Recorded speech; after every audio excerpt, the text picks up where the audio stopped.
I mean, you could, but it's not lasagna. It's not lasagna. I mean, you've heard that one about, describing the color green to someone that's been blind from birth.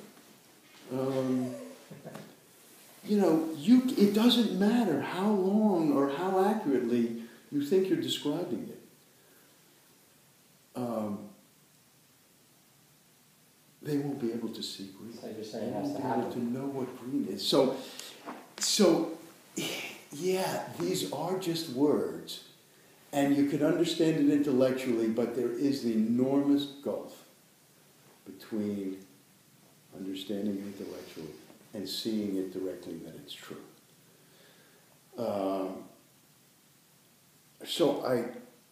My goal is to try and spark certain things of recognition.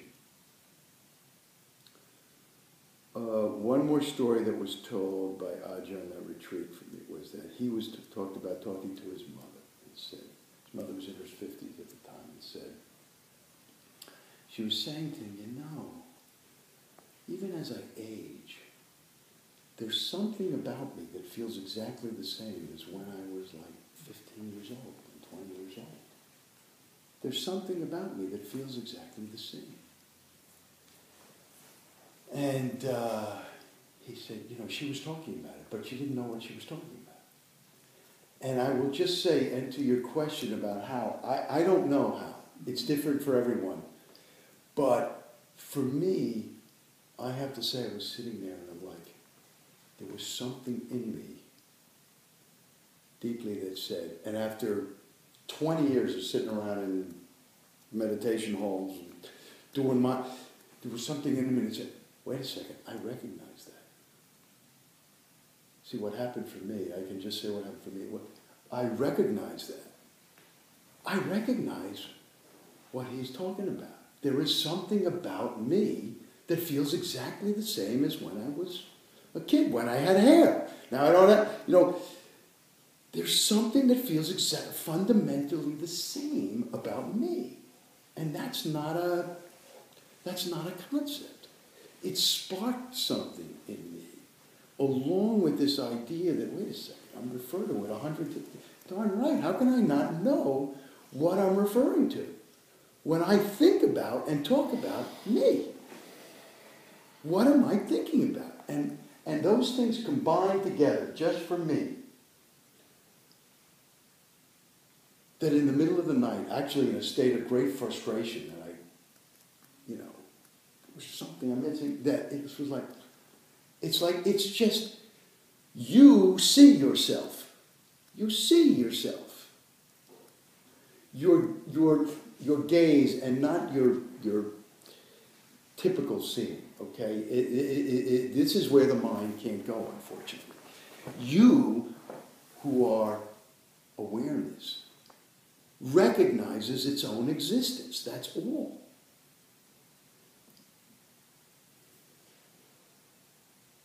I want to say one other thing, and then I want to sit quietly again, and because it's one thing intellectually, it's to start to see this. On a practical level, let's talk about this. Right this instant,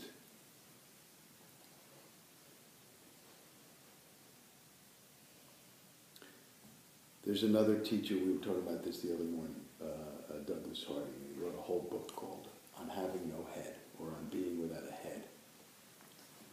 Right this instant, my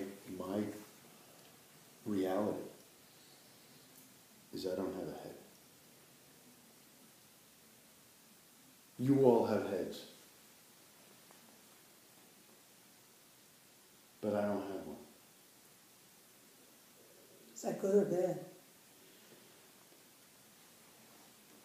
And for you, I don't have to ask you. For you, you don't have a head.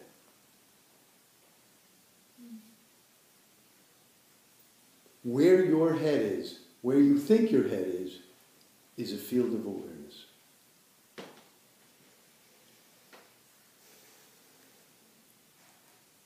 is a field of awareness.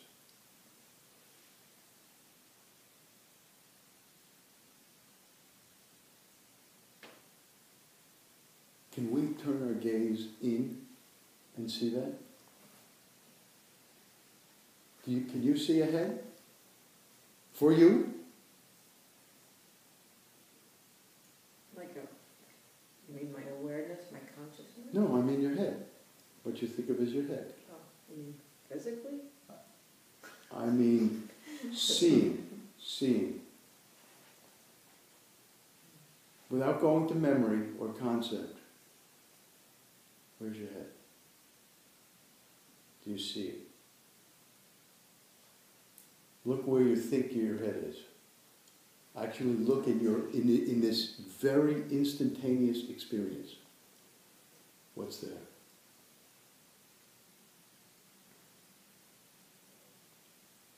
A nose. You see your nose? Yeah. Well, I have a big nose too. Maybe you see it. I have a big nose and I can't see it, so that's it. What is, I say, and I know this to be true for every single one of you, and I don't have to ask, what is there is a field of awareness. What is there is everything in this room. That's what's there.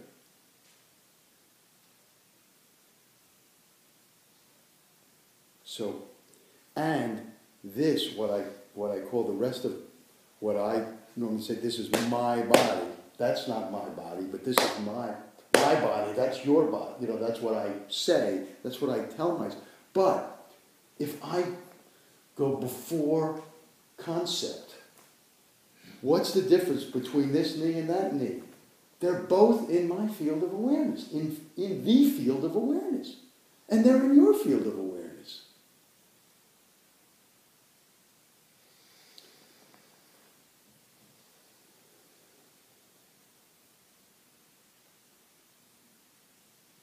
So I don't know how it happens.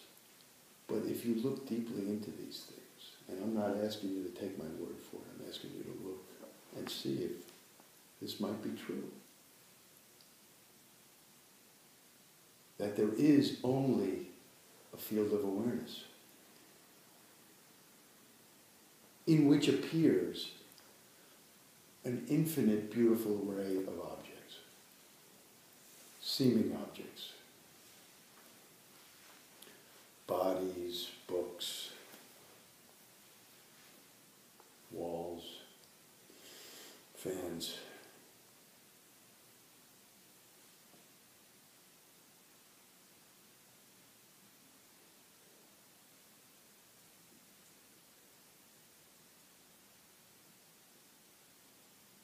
Stillness.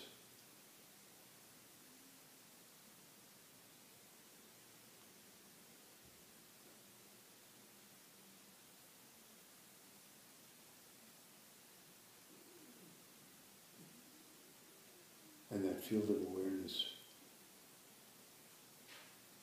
you could say you go from here to there. We'll all get up from here and we'll all go home. The field of awareness remains a field of awareness. It doesn't matter what you're experiencing or what you're doing or anything else. It's just a field of awareness. And it may not matter operationally, but I will say this, at least in my own experience, I think this is the experience. There is no lasting peace unless you get in touch with this. You can make your home any way you want. You can go back to what you call your home. But if you're not at home in your own nature, it's all... There's no lasting peace. There's the peace that passeth all understanding. What does that mean? It means getting in touch with an unchanging being.